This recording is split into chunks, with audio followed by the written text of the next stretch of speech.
ऐसा क्या ही करा जाए कि स्टूडेंट्स को कभी मैप्स करने में प्रॉब्लम ना हो, क्योंकि आज के टाइम में हर एक स्टूडेंट को मैप्स सबसे ज़्यादा डराते हैं और खासकर ज्योग्राफी में तो बिल्कुल डराते हैं। और ऐसा नहीं है कि ये सिर्फ कुछ बच्चों के साथ हो रहा है या सिर्फ आपके साथ हो रहा है, ये मेरे साथ भी हुआ था। जब मैं आपकी उम्र का था, जब मुझे मैप्स कवर करने थे तो मुझे भी सेम यही प्रॉब्लम फेस करनी पड़ती थी, लेकिन अब ऐसा नहीं है। क्यों, वो आज मैं आपको बताने वाला हूं। तो मैं विकास माने फिर से सबका स्वागत करता हूं ह्यूमैनिटीज अड्डा पर। देखो यार, काफी बच्चे सोचते हैं कि मैप्स वाले पोर्शन को हम छोड़ के चले जाते हैं, एग्जाम में ज्यादा मार्क्स का आएगा ही नहीं, 5 से 10 नंबर का आता है। लेकिन एक बात याद रखना, ये एक्सक्यूज टॉपर्स के लिए कभी नहीं होता है। एक टॉपर को उसे पता होता है कि एक सिंगल नंबर भी उसको टॉप और सेकंड पोजीशन पर ला सकता है। तो मैप्स को बिल्कुल हल्के में नहीं लेना है। और आज मैं कुछ ऐसी ट्रिक्स आपको बताऊंगा ना, अगर आप उन्हें को यूज करोगे, उनको फॉलो करोगे, तो मैं गारंटी देता हूं कि मैप्स आपको कभी नहीं डराने वाले। बट शर्त यह है कि आपको उन ट्रिक्स को प्रॉपर तरीके से फॉलो करना पड़ेगा, राइट। अब सबसे पहले अगर मैं ट्रिक की बात करूं, ट्रिक नहीं है यार, इसको आप बोल सकते हो कि हमें मैप्स को पढ़ना ही इस तरीके से चाहिए। पहला है विजुअल क्लस्टरिंग। देखो, विजुअल क्लस्टरिंग का क्या है कि जब हम किसी प्लेस को मैप पे मार्क करते हैं ना, तो हम एक सिंगल प्लेस को याद करने की कोशिश करते हैं, एक सिंगल डिस्ट्रिक्ट को याद करने की कोशिश करते हैं, या सिंगल स्टेट्स को अलग अलग याद करने की कोशिश करते हैं। वहां का एग्रीकल्चर हो या वहां की सॉइल हो, कोई वॉल्केनो हो, लेक्स हो, रिवर्स हो। लेकिन आपको ऐसा नहीं करना है। सबसे इजी तरीका है, उनको एक ग्रुप में रखो और उस ग्रुप को एक नाम दे दो। जैसे कि मैं आपके लिए एक एग्जांपल लेकर आया हूं, मेरे पीछे आप देख रहे होंगे जमशेदपुर, बोकारो और दुर्गापुर। हमें यह पता है कि ये स्टील इंडस्ट्रीज हैं, इन जगह पर स्टील इंडस्ट्रीज ज्यादा हैं। तो आप अलग अलग नाम याद करने की बजाय जमशेदपुर, दुर्गापुर, बोकारो, आप सीधा उसको एक नाम दे सकते हो। क्या, स्टील ट्रायंगल का उसको नाम दे दो, कि जैसे ही आप स्टील ट्रायंगल याद करोगे आपको ये तीनों नेम रिकॉल हो जाएंगे। देखो, हम जब भी कुछ पढ़ते हैं ना, हम कुछ भूलते नहीं है कभी, बस ये है कि उसको याद कैसे आए, सबसे बड़ी प्रॉब्लम हमें ये देखने को मिलती है। तो आप उसको एक नाम दो, स्टील ट्रायंगल। जैसे आप स्टील ट्रायंगल याद करोगे, तीनों नेम आपको याद हो जाएंगे। तो हर चीज को क्लस्टर करो, ज्यादा इंफॉर्मेशन को एक ग्रुप में बनाओ, एक ग्रुप को एक सिंगल नाम दो, ताकि जब भी आप उस ग्रुप के नाम को याद रखोगे तो वो सारी चीजें आपको माइंड में रिकॉल होना स्टार्ट हो जाएंगी। सेकंड नंबर पर अगर मैं बात करूं तो निमोनिक्स, या निमोनिक्स दी बेस्ट ऑप्शन है। काफी स्टूडेंट मुझसे पूछते हैं, सर निमोनिक्स बताओ, निमोनिक्स बताओ। या निमोनिक्स ना कभी किसी के फॉलो नहीं करने चाहिए। मैंने जो निमोनिक्स यूज करे थे शायद वो आपके काम ना आए, आप जो यूज कर रहे हो शायद वो किसी थर्ड पर्सन के काम ना आए।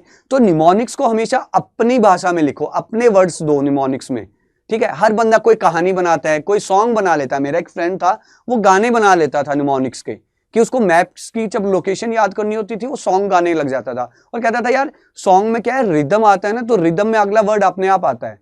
ये भी सही था यार। मैं कहानी बनाता था, मुझे स्टोरी बनाने में पसंद था, मुझे कहानियां बहुत याद रहती हैं, तो मैं कहानी बनाता था। तो हर स्टूडेंट का अपना एक निमोनिक्स होना चाहिए, अपने वर्ड्स में, अपनी लैंग्वेज में, अपने फ्लो में होना चाहिए, ठीक है।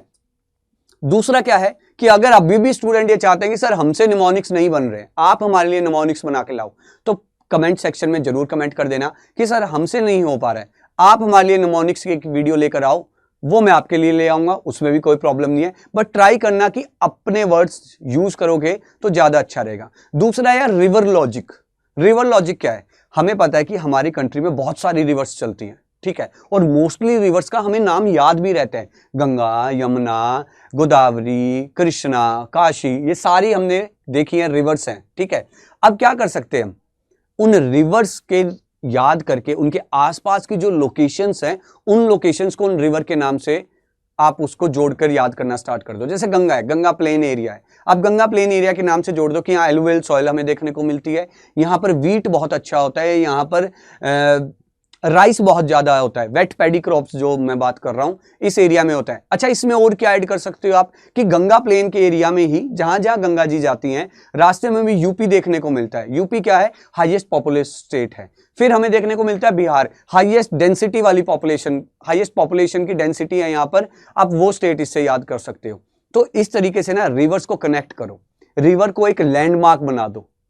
कहते हैं ना, जैसे आप कभी एड्रेस डालते हो अपने फोन में तो आपसे पूछा जाता है कि सर लैंडमार्क क्या है, तो ऐसे ही लैंडमार्क आप रिवर यूज कर सकते हो। आसपास जितनी भी आपको रिवर्स दिखती हैं मैप में, जब कोई लोकेशन पढ़ रहे होते हो, उनको लैंडमार्क की तरीके से यूज करना स्टार्ट कर दो।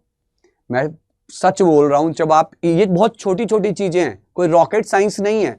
कई बच्चे बोलते हैं सर मैप्स को कैसे याद करें, बहुत सारे टीचर्स ऐसे बोलते हैं कि मैं मैप याद करवा दूंगा। किसी के पास कोई रॉकेट साइंस नहीं है याद करने के लिए। छोटी छोटी ट्रिक्स होती है, छोटी छोटी बातें होती हैं जो आप फॉलो करते हो, अपने रूटीन में लेकर आते हो, आपको धीरे धीरे उनका असर दिखने लगता है। और मैं सच बोल रहा हूं, ये बिल्कुल मैंने खुद चीजें अपने ऊपर अप्लाई करी थी, तभी आज मैं आपको बता रहा हूं, तभी मुझे मैप्स याद है। और ज्योग्राफी जो स्टूडेंट्स मुझसे पढ़ते हैं उन्हें तो अच्छे से पता है कि मैप्स के थ्रू मेरे को पढ़ाने में बहुत मजा आता है, बट मैं नहीं पढ़ा पाता क्योंकि हर स्टूडेंट को मैप इतने अच्छे से समझ नहीं आता है। तो सबसे पहले अगर आप अपना मैप फाइनल कर लोगे ना, बिल्कुल अच्छे से कर लोगे, तो मैं बोलता हूं आपकी 50 to 60% ज्योग्राफी ही कवर हो जाएगी सिर्फ एक मैप से। एग्जाम टाइम में जब आप रिवीजन कर रहे होंगे ना, खाली आप एक सिंगल इंडिया के मैप से पूरे इंडिया की ज्योग्राफी की रिवीजन कर सकते हो। चाहे उसमें इंडस्ट्रीज आ जाएं, चाहे उसमें माइंस आ जाएं, चाहे उसमें एग्रीकल्चर आ जाए, कुछ भी क्यों ना आ जाए, ह्यूमन सेटलमेंट भी आ जाए। ऐसे ऐसे चैप्टर हैं जो सारे आपके कवर हो जाएंगे। और 11th क्लास के जो स्टूडेंट हैं उनके लिए तो बहुत इंपॉर्टेंट है। अभी से आप अगर अपना बेस बना लोगे मैप में, तो 11th तो बहुत अच्छे से होगी, 12th भी आपकी बहुत अच्छे से हो जाएगी। अगर उसके बाद बात करें तो डायरेक्शन ड्रिल्स, कई स्टूडेंट्स तो ऐसे हैं कि जिनको डायरेक्शन का भी नहीं पता है कि आखिर नॉर्थ किधर है, साउथ किधर है, वेस्ट किधर है, ईस्ट किधर है। तो यार सबसे पहले तो नॉर्थ, साउथ, वेस्ट, ईस्ट को समझ लो। आप जब सुबह आप सूरज उगता हुआ देखते हैं तो खड़े हो जाना उसके सामने, और वहां पर आप देखने लग जाना कि भैया ये मेरा ईस्ट होगा, इसके बैक साइड में वेस्ट होगा। वैसे नहीं कर सकते तो इंडिया का मैप याद कर लो कि इंडिया के मैप में अगर सेंटर में आप खड़े हो और अगर आपका फेस गुजरात की साइड है तो गुजरात आपका वेस्ट होगा, राइट में आपके नॉर्थ होगा, लेफ्ट में आपके साउथ होगा और पीछे आपके ईस्ट होगा, यानी कि कलकत्ता होगा। तो बस कोई एक मैप याद कर लो, या तो अपने घर का मैप याद कर लो या इंडिया के मैप में सेंटर में खड़े होकर इमेजिन करने लग जाओ कि मेरी किस तरफ डायरेक्शंस होंगी। बस सिंपल है। ये 3 से 4 ऐसी छोटी छोटी ट्रिक्स हैं, अगर आपने ये मैप सेक्शन में यूज कर ली तो मैं आपको डेफिनेटली गारंटी देता हूं कि आप किसी भी तरीके से मैप में कभी भी कंफ्यूज नहीं होंगे। क्योंकि बच्चों को कंफ्यूजन ही यही होती है कि नॉर्थ टू साउथ क्या स्टेट्स पड़ेंगी हमारी, ईस्ट टू वेस्ट क्या होंगी। अब मैं अगर आपको ये बोल दूं कि नॉर्थ टू साउथ आप एग्रीकल्चर बताओ कि किस किस तरीके से किस किस टाइप का एग्रीकल्चर होता है, आप एग्रीकल्चर तो तब बताओगे जब आपको ये पता होगा कि नॉर्थ टू साउथ है किस साइड में। पता लगे बच्चे को बोला कि नॉर्थ टू साउथ स्टेट्स के नाम बताओ, सबसे पहले उन्होंने बोल दिया चेन्नई। अब उसे यही नहीं पता कि चेन्नई साउथ में या नॉर्थ में है।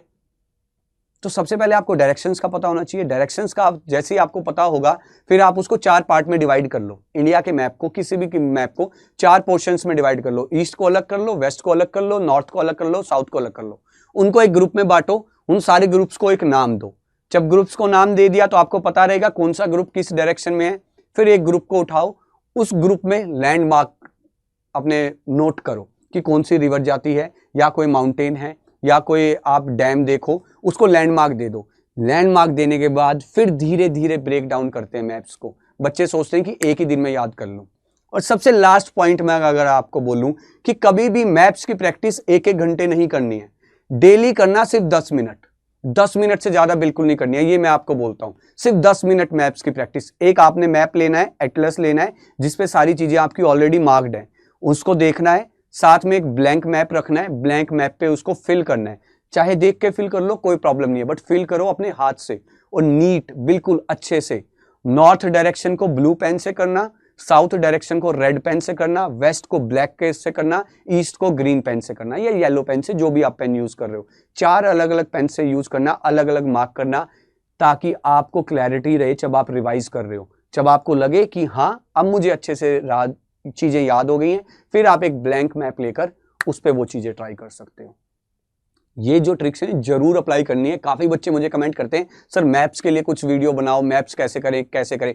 अब देखता हूं कि ये चीजें फॉलो करोगे या नहीं करोगे। और जैसे कि आपको पता है भैया दिवाली थी, दिवाली की सबसे पहले तो यार आपको बहुत बहुत हार्दिक शुभकामनाएं दिवाली के लिए। हैप्पी दिवाली है, ठीक है, मानता हूं कि पहले भी मेरी वीडियोस आई हैं, दिवाली के बाद आपकी ये पहली वीडियो देख रहे होंगे मेरी। लेकिन जैसे कि आपको पता था कि दिवाली पे हम ढेर सारे ऑफर्स आपके लिए लेकर आए थे, और वो ऑफर अभी भी क्या है, वो ऑफर्स अभी भी चल रहे हैं। ऐसा मत सोचना कि ऑफर चल नहीं रहे हैं। तो अभी भी आप कैसे उन ऑफर्स को अवेल कर सकते हो। अड्डा 247 की आप आपको वेबसाइट पर जाना है, वेबसाइट पर जाने के बाद ऑल कोर्सेज में जाना है और ऊपर यूजी पीजी एंट्रेंस एग्जाम पर जाकर CUT आर्ट्स, ठीक है। क्यों? क्योंकि भैया मैथ्स तो आपको मालूम ही है, ह्यूमैनिटीज का हिस्सा है मैथ्स, तो आपको वहां पर जाना है और यहां पर आपको CUT आर्ट्स पर आपको ढेर सारे ऑफर्स देखने को मिलेंगे। साथ ही जिन बच्चों को ये है कि सर जी हमें तो पूरा महापैक ही चाहिए, तो CUT महापैक पर आपको ऑफर्स मिल रहे हैं और इस टाइम दी बेस्ट जो ऑप्शन है वो CUT महापैक ही है। सबसे बेस्ट ऑप्शन आपको CUT महापैक है जो आपको बिल्कुल अच्छे रेट में और सबसे ज्यादा आपको बेनिफिट्स देगा, ठीक है। किसी को कोई प्रॉब्लम हो आप टेलीग्राम पे मुझसे कनेक्ट कर सकते हो। जो बच्चे लेक्चर्स मेरे देखते हैं, रेगुलर मेरे लेक्चर्स चलते हैं यूट्यूब पे, आप वहां पर आके मुझसे कांटेक्ट कर सकते हो। किसी भी तरीके की प्रॉब्लम आप मुझसे जरूर शेयर करो, क्योंकि मैं आप लोगों के लिए ही यहाँ अवेलेबल हूँ हर टाइम। जैसे कि हमारी कंपनी का नाम है अड्डा 24/7, 24 घंटे 7 दिन। आप किसी भी टाइम मुझसे कॉन्टैक्ट करो, हम आपकी सर्विस में हमेशा रहेंगे। और अगर आप चाहते हैं कि किसी और टॉपिक पे आपके लिए वीडियो लेकर मैं आऊँ, कोई और प्रॉब्लम आपकी सॉल्व आप चाहते हो कि मैं करूं, तो कमेंट सेक्शन में आप बेझिझक उस टॉपिक का नाम लिखें और नेक्स्ट वीडियो में आपके लिए वो लेकर आऊंगा। तब तक के लिए tata bye bye, see you.